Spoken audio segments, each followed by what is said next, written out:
A hurricane watch was issued for Puerto Rico early Monday as Maria left residents of Irmabattered Caribbean islands racing to prepare for yet another potentially powerful storm. Maria was about 85 miles east of Martinique at 8 a.m. Eastern Time, according to the National Hurricane Center. It had maximum sustained winds of 110 miles per hour and could develop into a major hurricane by Monday night or early Tuesday, it added. The storm was projected to subsequently take aim at Puerto Rico's southern coast. NBC News meteorologist Bill Cairns warned that Maria could be catastrophic for Puerto Rico, which was largely spared by Hurricane Irma. That storm left around 1 million people on the island without power, but it passed about 50 miles to the north and only caused wave damage. There's an excellent chance that Maria will be a major hurricane very close to Puerto Rico in 48 hours, he said early Monday, adding that it could also hit the Irma-devastated U.S. and British Virgin Islands. Puerto Rico hasn't been hit by a Category 4 or 5 hurricane since 1928, Cairns added. Hurricane watches and warnings were in effect for a string of islands reaching from St. Lucia to the U.S. and British Virgin Islands. Tropical storm warnings and watches were also issued for Barbados, St. Vincent and the Grenadines, Martinique, and Antigua and Barbuda, among others.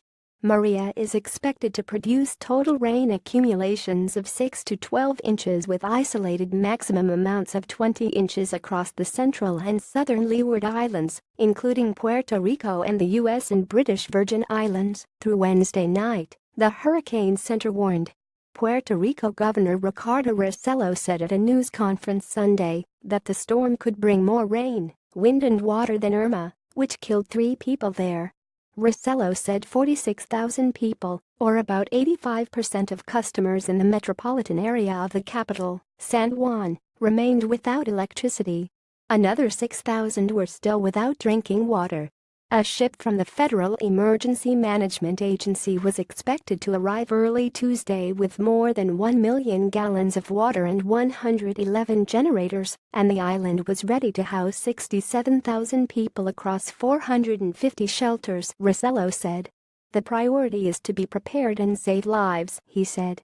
In the U.S. Virgin Islands, where Irma killed 4 people and left what an elected official there described as apocalyptic damage, the government pleaded with residents on Sunday to abandon already damaged properties.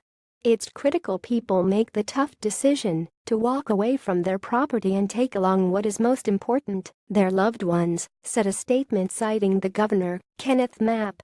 Will Tuttle, from Hyannisport, Massachusetts, traveled to the island of St. John to help his mother following Irma. He and his new wife, they married just 3 weeks ago, have now decided to stay and help the rebuild effort. His wife is a nurse and working at the local hospital. We covered the windows with plywood and are now putting up more plywood to reinforce them, Tuttle said. We'll throw everything from outside into the pool, lawn chairs, chaises. It sinks, it's safe, it doesn't go anywhere. And in the British Virgin Islands, where Irma's death toll also reached 4, Governor Augustus Jaspert said Maria could bring 6 to 20 inches of rain and turned Irma's detritus into projectiles with its powerful winds. Jaspert, who urged residents to secure their properties, said he pleaded with them to obey a still-in-effect curfew and stock up with 3 days of water and food. May you continue to be resilient and united as we work together to ensure we're prepared for the storm and ready to continue the rebuilding efforts once it is past, he said. Severin Prattle, a personal trainer on the Caribbean island of Anguilla, told NBC News that worried survivors of Irma were not taking any chances. People are frustrated and saying, "Oh my God, I can't believe it, we can't take another one," he said. The island has started to look fresh again. Trees are starting to get their leaves back. If Maria comes, then we'll get beat up again, and we'll have to start all over.